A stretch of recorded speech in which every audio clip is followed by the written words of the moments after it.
nanti ada tempat ibadah bersama ya nggak masalah juga sih kalau gua mah. Ketika Kementerian Agama mau memfasilitasi itu, berarti ya ada peluang bagi mereka yang tidak punya rumah ibadah untuk beribadah di KUA.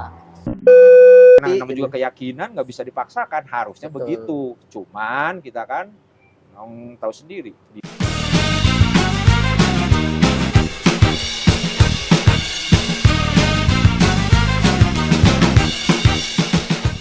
Nah, ada satu isu yang sangat menarik nih di akhir kabinet Jokowi. Rencananya Kementerian Agama akan membentuk, ya bukan lagi membentuk sebenarnya, tapi menyiapkan KUA. KUA itu Kantor Urusan Agama, menjadi tempat pernikahan seluruh agama. Umat Kristen boleh menikah di situ, umat non-Muslim boleh menikah di situ, umat Islam, Katolik boleh menikah di situ. Bahkan diwacanakan umat-umat yang belum punya rumah ibadah boleh beribadah nanti di KUA. Ini jadi kontroversi ini sebenarnya, karena bahkan ada yang mengatakan jangan-jangan nanti akan dibangun rumah ibadah bagi seluruh umat gitu. Umat Islam bisa ibadah di situ, Kristen bisa ibadah di situ, Konghucu bisa beribadah di situ, Katolik bisa beribadah di situ. Mungkin ini tindak lanjut dari atau bagian dari moderasi beragama ini, Pak Batur. Nah, ini jelang haji ini moderasi beragama. Saya rasa begitu. Karena moderasi beragama kan sangat digaungkan sama Kemenag ya. Iya. Gus Yakut. Betul. Ketika poinnya itu perpecahan terasa sekali di 2019. Kalau tadi soal menyinggung bahwa nanti ada tempat ibadah bersama ya nggak masalah juga sih kalau gua mah. Biarin aja. Atau di beberapa Turki, Mesir juga ada kok. Gitu ya? Iya. Rusia. Ya masjid, ya gereja gitu.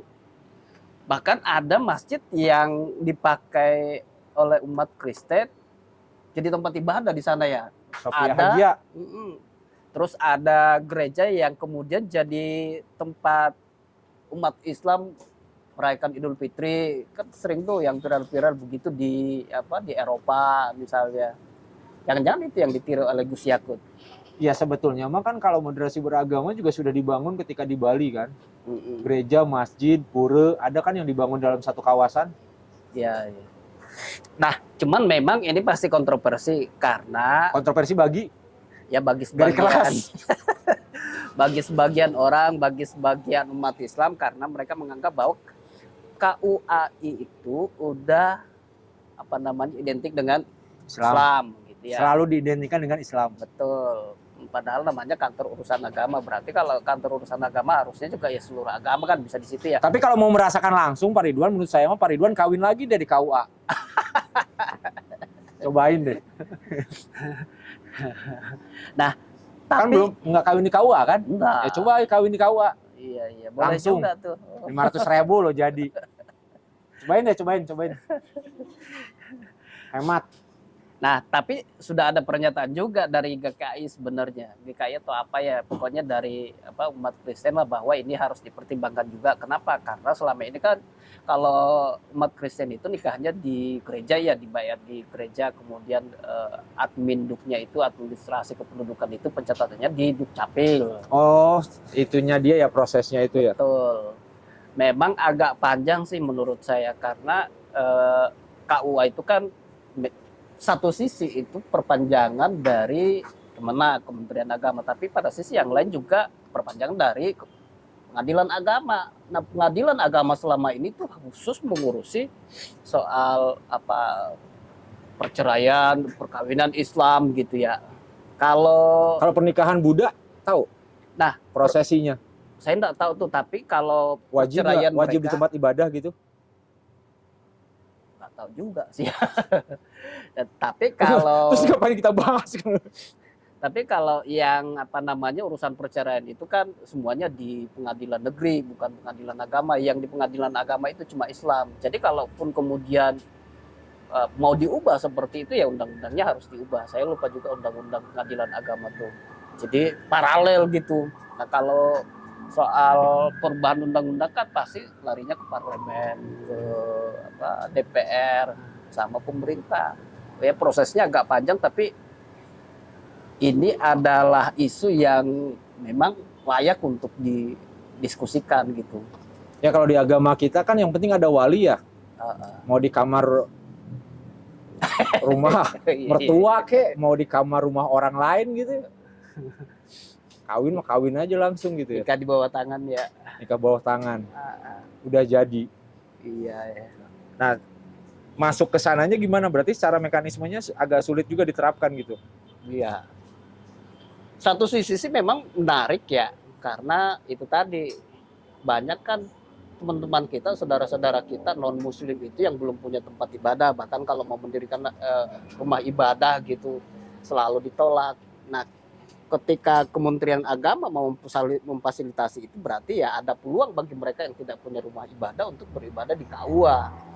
Tapi persoalan kemudian adalah rela nggak nih umat Islam gitu yang selama ini KUA udah identik dengan umat Islam itu mau gitu. Kan harusnya bukan KUI, kantor urusan agama Islam. Iya. Terus masalahnya di mana? Betul. Karena itu tadi selama ini ya hanya umat Islam yang pencatatan nikah di situ, urusan pernikahan di situ, kantor urusan agama itu. Nah, mungkin jalan tengahnya kalau kemudian itu tidak bisa direalisasikan karena banyaknya pro kontra atau ditolak oleh sebagian umat Islam, ya bikin kantor urusan agama masing-masing agama gitu, misalkan Kristen, kantor urusan agama Kristen, kantor urusan agama Katolik, kantor urusan agama. Enggak, kalau gue ngelihatnya dari fundamental sama alasan besar kebijakan itu keluar seperti apa? Ya mungkin itu tadi sih sebenarnya. Toleransi. Betul, toleransi itu kan kemudian tindak lanjutnya moderasi beragama. Dari moderasi beragama kemudian turunannya ya mungkin salah satunya ini, kantor urusan agama menjadi tempat seluruh agama gitu. Ya mungkin itu. Nah, kalau kita lihat Kemenak itu kan meskipun menterinya rata-rata dari umat Islam, tapi sebenarnya kan dia punya direktorat-direktorat yang khusus menangani agama lain. Ada Kristen, Buddha, Ditjen Kristen, ada Ditjen Katolik, sampai di tingkat daerah juga ada. Nah, hanya kalau udah sampai ke kecamatan, KUA, ya semuanya khusus Islam. Nah, cuman memang ada juga yang bilang gini, ya pembentukan KUA itu kan bagian dari dispensasi terhadap penghapusan Piagam Jakarta. Kalau Piagam Jakarta itu kan kalimat yang yang dihapus di situ kan ketuhanan dengan kewajiban menjalankan syariat Islam bagi pemeluk-pemeluknya, itu yang dihapus karena itu dianggap bukan bagian dari toleransi. Nah, makanya karena penghapusan itu ya diberikanlah dispensasi, bikin kementerian khusus yang mengurusi agama, dibikinlah Kementerian Agama. Kemudian kalau di tingkat kecamatan ada KUA. Ya menarik sih. Sebetulnya mah harusnya sudah selesai ya dengan hadirnya moderasi beragama itu. Cuman ada beberapa momen-momen tertentu, terutama dari momen politik ya. Ketika ditarik momen politik itu menjadi polarisasi yang sangat keruh gitu. Kira-kira, tapi kemarin kita melewatinnya. Beruntung kita lewat dari polarisasi itu. Kebayang bro? Iya. Serem. Kira-kira ada unsur politisnya juga nggak nih di akhir kabinet Jokowi? Gue ngelihatnya dari mana ya? Kalau gue sih ngelihat dari sudut pandang Gus Yakut yang NU. Pasti NU dong. Kan pas begitu ya. NU mah pasti begitu, dan selalu terutama kan sekarang juga moderasi beragama itu sangat mewanti-wanti ketika setiap menjelang ibadah musim haji. Seperti apa sih sebenarnya moderasi beragama itu intinya, substansinya? Ya pokoknya mah jangan gampang ngeharam-haramin, Jangan jangan gampang gampang ngehalal-halalin, mengkafir-kafirkan jangan gitu ya. gampang mengkafir-kafirkan. Intinya mah Pak, nggak ada perpecahan, Iya, ya. hanya Toleransi ya hanya berbeda sebenarnya ya. pendapat. Semua bisa disepakatin gitu kan, dan semua bisa saling ngelengkapin. Nah, gini ya, kalau kata kiai saya ya, kerap kali memang ketika musim ibadah haji itu, ketika Bapak Ibu pulang dari Arab Saudi, beribadah haji selama di sana minimal 40 hari, 40 bulan, 40 bulan, 40 hari, 40 atau hari. dalam perjalanannya total jadi 60 hari ya. Iya, Dari mulai persiapan dan sebagainya, betul. 60 hari kan. Terus jadilah dia bergelar haji. Pas balik, NKRI-nya hilang. Emang kenapa Yai? Ya tiba-tiba saja kalau sudah jadi haji, niup lilin kue ulang tahun nggak boleh, jaipongan nggak boleh di kampungnya, nggak boleh ada 17 Agustusan dangdutan. Tiba-tiba itu karena faktor apa dia mendapatkan wangsit dari tanah suci atau gimana itu, atau karena merasa wah ini karena haji ini dia harus kelihatan lebih lebih fanatik gitu. Yang dia wanti-wanti itu begini, di sana itu juga selalu ada kumpulan-kumpulan kecil katanya. Dan mereka juga menarik-narik. Jadi misalkan umroh atau haji, mereka kan ada syekh-syekh tuh. Indonesia, ayo kita ngaji. Sebenarnya bahasa Indonesia gue nggak ngerti, bahasa Arabnya mah ngaji gitu kan, hadis mungkin berapa berhari-hari ya keluarlah ayat-ayat begitu. Kayak di Indonesia begitu ada kelompok pengajian gitu yang biasanya dilaksanakan sebulan sekali atau seminggu sekali. Teruslah berpatokan pada hadis dan sunnah. Teruslah berpatokan pada sunnah dan Al-Quran. Cuman itu.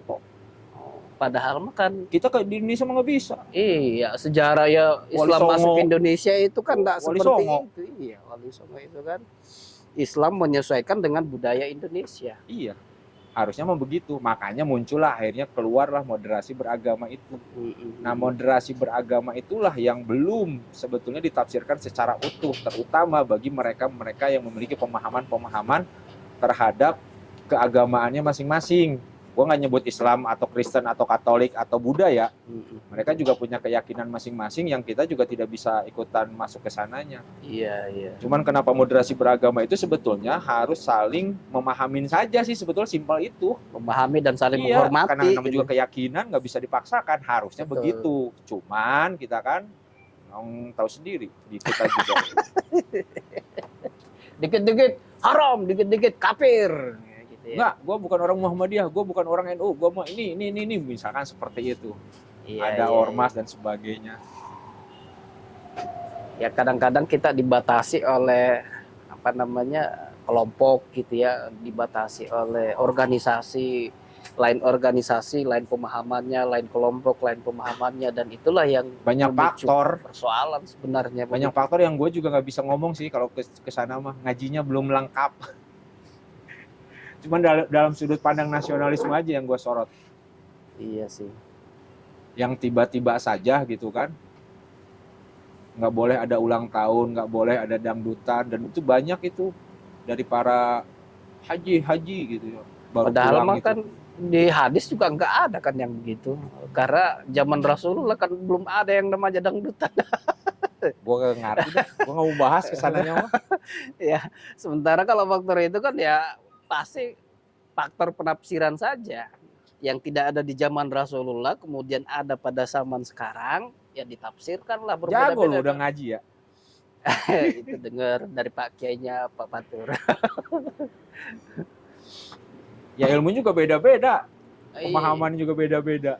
Nah ini, tapi sebenarnya sih kalau dari sisi perbedaan ya, kan dari dulu juga selalu ada, bahkan mazhab juga ada 4, ada perbedaan di setiap mazhab itu. Nah, cuman meskipun ada perbedaan mazhab ini, tapi orang-orangnya mah ya saling memahami, saling menghormati. Ya harusnya juga itu kita terapkan hari ini gitu. Meskipun kita berbeda pendapat, tapi perbedaan itu harus dihormati, perbedaan itu harus dihargai. Anggaplah ya pelangi gitu, pelangi itu berbeda-beda warna, tapi justru karena berbeda-beda warna itu jadi kelihatan indah, harusnya seperti itu. Kita nggak bisa ngobrol lagi soal itu. Kita nggak bisa ngeluarin ayat-ayat itu yang lainnya. Mari kita sudahi obrolan ini aja. Perbanyak opini. Lupa lu. Oh, iya. Perbanyak kopi, perkuat opini.